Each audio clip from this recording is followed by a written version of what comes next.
చాప కింద నీరులాగా కరోనా మహమ్మారి మెల్లగా విస్తరిస్తోంది. గడిచిన 24 గంటల్లో దేశంలో 752 కేసులు నమోదయ్యాయి. మరో 4 మృతి చెందారు. కేరళలో 2, కర్ణాటకలో 1, రాజస్థాన్లో 1 బలైనట్లుగా తెలుస్తోంది. ప్రస్తుతం దేశంలో మొత్తం 3420 యాక్టివ్ కేసులు ఉన్నాయి. కాగా ఇటీవల కాలంలో క్రమంగా పెరుగుతున్నట్లుగా తెలుస్తోంది. కొత్త వేరియంట్లు పుట్టుకొస్తున్నాయి. ఏమాత్రం నిర్లక్ష్యం చేయకుండా తప్పనిసరిగా జాగ్రత్తలు తీసుకొని కూడా వైద్య నిపుణులు సూచిస్తున్నారు.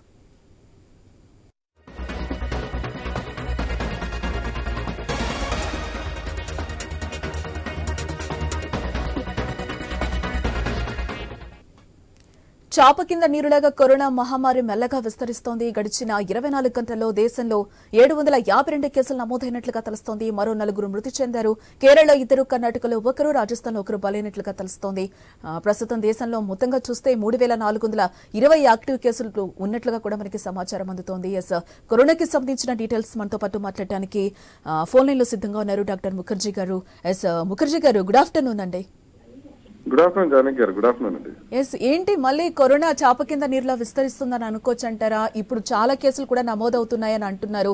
కేరళ ఆల్రెడీ మనం కేసెస్ కూడా చూస్తున్నాం. తెలుగు రాష్ట్రాల్లో కూడా కేసులు నమోదైనట్లుగా తెలుస్తుంది. ఏంటి ఆ కేసులు ఏంటి అనేవి ఐడెంటిఫై చేశారా ముఖర్జీ గారు? JN.1 లేకపోతే ఏంటి అనేవి? ఇప్పటికీ కూడా ప్రధానంగా మన దగ్గర సంచరిస్తున్నది EZ5 అనే వేరియంట్.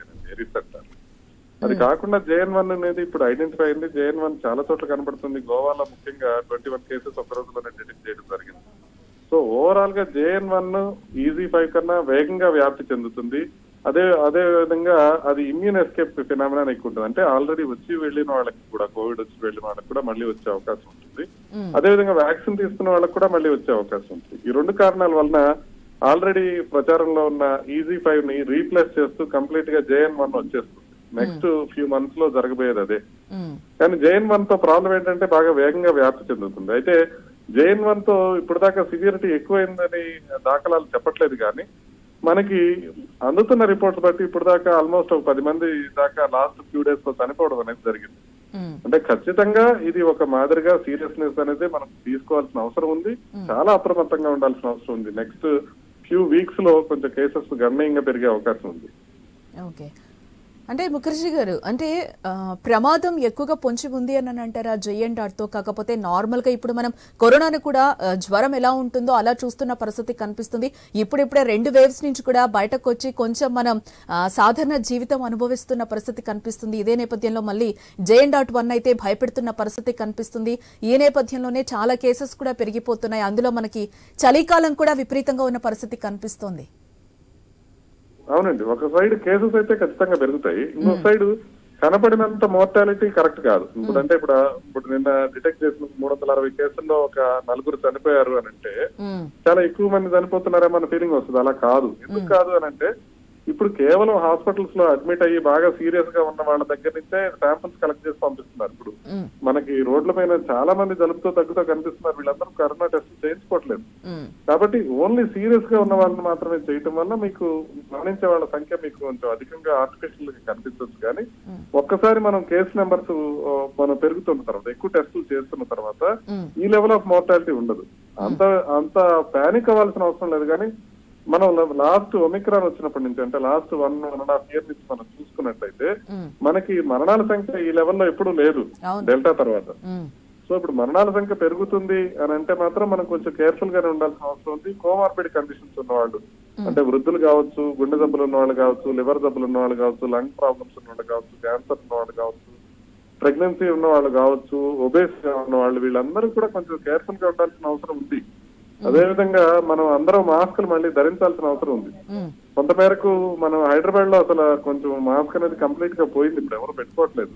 కానీ ఖచ్చితంగా పెట్టుకోవాల్సిన అవసరం ఉంది. ఎందుకంటే ఇది వ్యాప్తి వేగంగా కనుక చెందిందంటే JN.1 వేగంగా వ్యాప్తి చెందుతుంది. కాబట్టి ఇప్పుడు దానికి మోర్టాలిటీ రేట్, అంటే అది వస్తే చనిపోయే వాళ్ళ అవకాశం 0.1% ఉన్నా కూడా మనం 1,00,000 మంది కానీ 10 లక్షల మందికి కానీ ఇన్ఫెక్షన్ వస్తే వాళ్ళలో మరణించే సంఖ్య సిగ్నిఫికెంట్ గా వచ్చే అవకాశం ఉంటుంది. పర్సంటేజ్ వైజ్ తక్కువ ఉన్నా కూడా ఓవరాల్ గా ఎక్కువ మందికి ఇన్ఫెక్షన్ వచ్చినప్పుడు ఎక్కువ మంది చనిపోయే అవకాశం ఉంటుంది. కాబట్టి కొంచెం జాగ్రత్తగా ఉండాలి. ఇది వేవ్ మొదల్లో ఉందనేది మనం అర్థం చేసుకోవాలి. ఈ టైంలో మనం ఎక్స్పోజ్ కాకూడదు. ఎందుకంటే ఆ డిసీజ్ క్యారెక్టర్స్ ఏంటి, అది దేనికి రెస్పాండ్ అవుతుంది, ఏ రకంగా ప్రజెంట్ అవుతుంది అనేది ఇంకా కంప్లీట్ గా సమగ్రమైన సమాచారం మన అంటే దగ్గర లేదు ముఖర్జీ గారు కాబట్టి మనం ఇంత ఘోరమైన వేవ్స్ చూసాం కాబట్టి ఇప్పుడు జనాలు కూడా అంత పానిక్ అవుతున్న పరిస్థితి అయితే మనకి కనిపించట్లేదు అనుకోవచ్చేమో. పానిక్ అవ్వాలని కూడా మన ఉద్దేశం కాదు, పానిక్ కాకూడదు. బట్ తీసుకోవాల్సిన చిన్న జాగ్రత్తలు తీసుకొని మనం పని చేసుకోవాలి. ఇప్పుడు మిమ్మల్ని సినిమాకి వెళ్ళొద్దని కాదు, మాల్కి వెళ్ళొద్దని కాదు, మీరు అన్ని పనులు చేసుకోమని చెప్తున్నాం. కానీ ఒక చిన్న మాస్క్ పెట్టుకోండి, ఎక్స్పోజ్ కాకండి, తొందర పడకండి. ఇది ఎలా ఉంటుందో మనకు తెలియదు కంప్లీట్ గా. మనం కొంచెం జాగ్రత్తగా ఉండాల్సిన సమయం అయితే ఉంది. దయచేసి మన అందరికి, మన ప్రేక్షకులందరికీ నేను రిక్వెస్ట్ చేస్తుంది ఏంటంటే కొంచెం అప్రమత్తంగా ఉండండి. నెక్స్ట్ ఫ్యూ డేస్ లో మనకి పిక్చర్ కరెక్ట్ గా ఒక 2-3 వీక్స్ లో వచ్చేస్తుంది. ఇప్పుడైతే కేసెస్ పాజిటివ్ గా చాలా మందికి వస్తున్నారు, అంటే రెస్పిరేటరీ ట్రాక్ట్ ఇన్ఫెక్షన్ తో. మనం ఆర్టీపీసీఆర్లు పెంచితే గానీ మనకి ఎంతమంది కోవిడ్ వస్తుంది అనేది తెలియదు కాబట్టి మనం కొంచెం జాగ్రత్తగానే ఉండాల్సిన అవసరం ఉంది. అంటే ముఖర్జీ గారు ఇంకొకటి, అంటే ఇప్పుడు సీజనల్ వ్యాధులు కూడా వస్తున్న పరిస్థితి కనిపిస్తుంది. ఇప్పటికే హాస్పిటల్స్ లో కూడా చిన్న కిడ్స్ కావచ్చు, లేకపోతే పెద్దవాళ్ళు ఇందాక మీరు చెప్పినట్టు కావచ్చు, చాలా మంది కూడా సీజనల్ వ్యాధులతో ఇబ్బంది పడుతున్నారు. కాబట్టి ఖచ్చితంగా ర్యాపిడ్ టెస్టులు చేసుకోవాలి అని అంటారా? అంటే సీజనల్ వ్యాధులు ఉన్నాయి కాబట్టి ర్యాపిడ్ టెస్ట్ అది కాదండి. మనం ఎర్లీ స్టేజ్ లో ఉంది, దీన్ని మనం ఒకసారి గుర్తించాలనే ఉద్దేశంతో ర్యాపిడ్ టెస్టులు చేయించుకోవాలి. కానీ మనకి ఇప్పుడు సీజనల్ వ్యాధులు ఉండటం వల్ల అది కోవిడా కాదా అని డిఫరెన్షియేట్ చేయడం కొంచెం కష్టం అవుతుంది. ఎందుకంటే సిమిలర్ లక్షణాలు ఉంటాయి అన్నింటిలో, కాబట్టి అది మనం రికగ్నైజ్ చేయడం కష్టం అవుతుంది. కానీ మనం యూజువల్ గా ఏంటంటే ఒక 1 or 2 days మనం రాగానే, సిమ్టమ్స్ రాగానే ఫస్ట్ థింగ్ ఐసోలేట్ అవ్వడం ఇంపార్టెంట్. అంటే పిల్లలు ఎవరికైనా ఇన్ఫెక్షన్ వచ్చినప్పుడు వాళ్ళని స్కూల్కి పంపించకుండా కొంచెం సేపు ఇంట్లోనే ఉంచి వాళ్ళని ఐసోలేటెడ్ గా మేనేజ్ చేసుకుంటూ, వాళ్ళకి తగ్గకపోతే పరీక్ష చేయించుకోవచ్చు. ఇప్పుడు మనం రెస్పిరేటరీ ఇన్ఫెక్షన్ రాగానే మనం టెస్ట్ చేయించుకోని అవసరం లేదు. But at the same time మనం ఐసోలేషన్ అవ్వడం అనేది చాలా ఇంపార్టెంట్. అంటే ఇంకొకరికి డొనేట్ చేయకూడదు. ఇప్పుడు జలుబు వచ్చింది, మీరు జలుబు చేస్తూ మీరు థియేటర్కి వెళ్ళి కూర్చున్నారనుకోండి, అందరికీ వచ్చే అవకాశం ఉంటుంది కదా. కొంచెం జాగ్రత్తగా ఉండాలి. మామూలు జలుబు అయి ఉండొచ్చు, కాకపోయి ఉండొచ్చు, అది తెలియదు. కాబట్టి తెలియనప్పుడు కూడా మనం జాగ్రత్తలు తీసుకోవాల్సిన అవసరం, సెల్ఫ్ ఐసోలేషన్ అనేది అవసరం. అంటే ముఖర్జీ గారు, మనం లాస్ట్ 2 waves కూడా ఎంత ఘోరంగా ఉండిందో మనం చూసినాం. హాస్పిటల్స్ కూడా ఏ విధంగా కిటకిటలాడాయి, ఆక్సిజన్వి లేకుండా కూడా. ఇప్పుడు అంత ఎత్తున ఏదైనా కూడా మనకి ఏదైనా ప్రభావం సంభవిస్తే కనుక అంటే హాస్పిటల్స్ అన్ని మనకి రెడీగా ఉన్నాయని అనుకోవచ్చు అంటారా? ఏంటి ఏదొచ్చినా కూడా మనం ఎదుర్కోగలమా? ఖచ్చితంగా ఎదుర్కోగలమండి. కానీ ఆ సిచ్యువేషన్ వస్తుందని నేను అనుకోవట్లా. మనం ఈ వేవ్ ని కనుక కొంచెం ఫ్లాట్ గా చేసినట్లయితే పెద్దగా హాస్పిటల్ అడ్మిషన్స్ ఎక్కువ అయ్యే అవకాశం నాకు కనిపించట్లేదు. కాబట్టి అలా మనం భయపడాల్సిన అవసరం లేదు. కానీ మనం ముందు నుంచి ఒక్కసారిగా వేవ్ లాగా రాకుండా నెమ్మదిగా కనుక కేసెస్ పెరిగితే ఎటువంటి ప్రాబ్లం ఉండదు, ఎక్కడ ఒత్తిడి ఉండదు. కాకపోతే హాస్పిటల్స్ అయితే బాగానే ప్రిపేర్ అయి ఉన్నాయి. అట్లాంటిది ఏమన్నా సిచ్యువేషన్ వస్తే కనుక ట్యాకిల్ చేయడానికి ప్రభుత్వ పరంగా చాలా చర్యలు తీసుకున్నారు. అదేవిధంగా ప్రైవేట్ హాస్పిటల్స్ కూడా కొన్ని చర్యలు తీసుకున్నాయి. మోస్ట్లీ ఆ సిచ్యువేషన్ రాకూడదని కోరుకుంటున్నాను. ఇంకొకటి కూడా ముఖర్జీ గారు, మనం ఈ మధ్యకాలంలో చూస్తున్నాం హార్ట్ అటాక్స్ తో వయసుతో సంబంధం లేకుండా చనిపోతున్న పరిస్థితి కనిపిస్తోందండి. దాంతో పాటుగా ఈ చలికి కూడా పెద్దవాళ్ళు తట్టుకోలేని పరిస్థితి, హార్ట్ స్ట్రోక్స్ వస్తున్న పరిస్థితి కూడా మనకి చూస్తుంది. ఇందులో మళ్ళీ మనం JN.1 కూడా వస్తుంది, జాగ్రత్తగా ఉండాలి అని అంటున్నారు. అంటే మీరు ఎలాంటి సూచనలు చేస్తారు ఈ టైంలో? హార్ట్ మనం లాస్ట్ టైం కోవిడ్ వచ్చినప్పుడు చేసిన తప్పులు ఇప్పుడు చేయకూడదు. లాస్ట్ టైం కోవిడ్ వచ్చినప్పుడు ఫస్ట్ వేవ్ లో ఏం చేశారంటే, మీరు ఆహారం ఎక్కువగా తీసుకుంటే కోవిడ్ వచ్చే అవకాశం తక్కువ ఉంటుంది, అందుకని బలమైన ఆహారం తినండి అని చెప్తే విపరీతమైన ఆహారం, పరిమితం లేకుండా ఆహారం తినడం ఎక్కువైపోయింది. అందుకని ఊబకాయం ఎక్కువైపోయింది, బీపీలు ఎక్కువైపోయినాయి, షుగర్లు ఎక్కువైపోయినాయి. దీనివల్ల హెల్త్ అందరికీ ఇబ్బంది పడింది. అదేవిధంగా టెస్టులు చేయించుకోకపోవడం, కంట్రోల్ చేసుకోకపోవడం, రిస్క్ ఫ్యాక్టర్స్, దాంతో ఆ ఎఫెక్ట్ అంతా ఇప్పుడు చూస్తున్నాం మనం, పెరిగిన గుండె జబ్బులు. ఒకవేళ కొద్దిగా కోవిడ్ కేసెస్ పెరిగినప్పటికీ కూడా సేఫ్ గా ఉండటానికి చర్యలు తీసుకుంటూనే ఆ రిస్క్ ఫ్యాక్టర్స్ నియంత్రణ చేసుకోవడం, వాకింగ్ అది కంటిన్యూ చేయటం, ఆహారం విషయంలో జాగ్రత్తగా హెల్తీ ఫుడ్ తీసుకున్నట్లయితే మనకి ఎటువంటి ప్రాబ్లం ఉండదు. మానసిక ఒత్తిడి ఇంకొకటి ఇంపార్టెంట్ గా మనం చెప్పాలి జానకి గారు. మానసిక ఒత్తిడి లేకుండా చూసుకోవాలి, పానిక్ స్ప్రెడ్ కాకుండా మనం చూడాలి.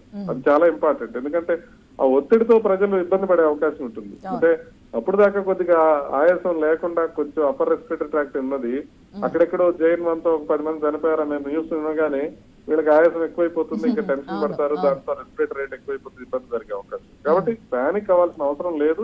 ఆ సిచ్యువేషన్ రాకుండా మనం చూసుకోవాలి. ఎస్, అంటే ఇంకా మనం వ్యాక్సిన్ విషయానికి వస్తే ముఖర్జీ గారు చాలా మంది 2 డోసులు అంటే 1 డోస్ వేసుకున్న పరిస్థితి మనకు కనిపించింది. సెకండ్ డోస్కి వచ్చే వరకు కూడా కొంతమంది మళ్ళీ కేసెస్ వస్తున్నాయి, లేకపోతే దాంతో ఏమైనా సైడ్ ఎఫెక్ట్స్ వస్తున్నాయేమో అన్న దీంతో కూడా సెకండ్ డోస్ వేసుకున్న వాళ్ళు కూడా చాలా మంది ఉన్నారు, వేసుకోకుండా ఉండని వాళ్ళు. ఎస్, ఏంటి వాళ్ళు సెకండ్ డోస్ ఇప్పుడు ఇంత గ్యాప్ తర్వాత వేసుకోవచ్చు అని అంటారా? వ్యాక్సిన్స్ కూడా మనకి అవైలబిలిటీలో ఉన్నాయా? ఏంటి, ఏం చెప్తారు? ఇప్పుడు JN.1 కి వ్యతిరేకంగా ప్రజెంట్ వ్యాక్సిన్స్ ఇన్ఫెక్షన్ కంట్రోల్ కి అయితే ప్రివెంట్ కాదండి, పనిచేయదు. కాకపోతే సివియరిటీ లేకుండా వచ్చే అవకాశం ఉంది. కానీ ఇప్పుడు తీసుకోవడం అవసరమా అని అంటే ఇప్పుడు ఖచ్చితమైన డేటా లేదు దాని గురించి. మనకున్న వ్యాక్సిన్స్ అన్ని ఒరిజినల్ స్ట్రెయిన్ B614G కి వ్యతిరేకంగా తయారు చేసిన వ్యాక్సిన్స్. ఇప్పుడు JN.1 అనేది కంప్లీట్ గా స్ట్రెయిన్ మారిపోయింది కాబట్టి ఇప్పుడు కొత్త వ్యాక్సిన్స్ వస్తే తప్ప నా ఉద్దేశం ప్రభుత్వం అలాంటి నిర్ణయం తీసుకోదు. ఇప్పుడు మళ్ళీ ఇద్దాము, ఇది బూస్టర్ లాగా ఇద్దామని కానీ, మిస్ అయిన డోసులు చేద్దామని కానివ్వండి, ఇప్పుడు ప్రయత్నం చేయడం అనేది కరెక్ట్ కాదేమో అని నా ఉద్దేశం. Okay, right. అంటే ఫైనల్ గా ఈ సీజనల్ వ్యాధులు కూడా ఉన్నాయి కాబట్టి ముఖర్జీ గారు ప్రజలకు ఏం సూచిస్తారు? మీరు ఏ విధంగా జాగ్రత్తలు చెప్తారు?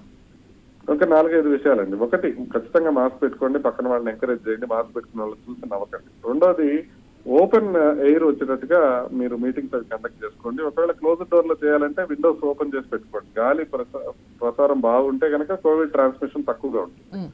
మూడోది, మీరు పెద్దవాళ్ళని, వృద్ధుల్ని, కోమార్బిడిటీస్ ఉన్న వాళ్ళని కొంచెం జాగ్రత్తగా ఉండండి. మీరు బయటకు వెళ్ళి తిరిగి వస్తుంటే వాళ్ళ దగ్గర కూర్చుని వెళ్ళి వాళ్ళకి స్ప్రెడ్ చేయడానికి ప్రయత్నం చేయకుండా ఉండండి. వాళ్ళకి స్ప్రెడ్ కాకుండా చూసుకోవాల్సిన అవసరం ఉంది. 4వది, ప్యానిక్ కావద్దు. 5వది, మిస్ఇన్ఫర్మేషన్ స్ప్రెడ్ చేయాల్సిన అవసరం లేదు. జాగ్రత్తగా ఉండాలి. But at the same time భయపడాల్సిన అవసరం ఏమీ లేదు. ఈ చిన్న చిన్న జాగ్రత్తలు మనం తీసుకొని ఒక్కసారి మనకి చలి తగ్గటం బిగినైంది అంటే మనం ఈ మిగతా సీజన్ వ్యాధులు తగ్గిపోతాయి కాబట్టి ఏం కంగారు పడాల్సిన అవసరం ఎటువంటి పరిస్థితిలో ఉండదండి. రైట్ ముఖర్జీ గారు, థ్యాంక్ యూ సో మచ్ అండి. అందరికీ మంచి సూచనలు చేసినందుకు థ్యాంక్ యూ.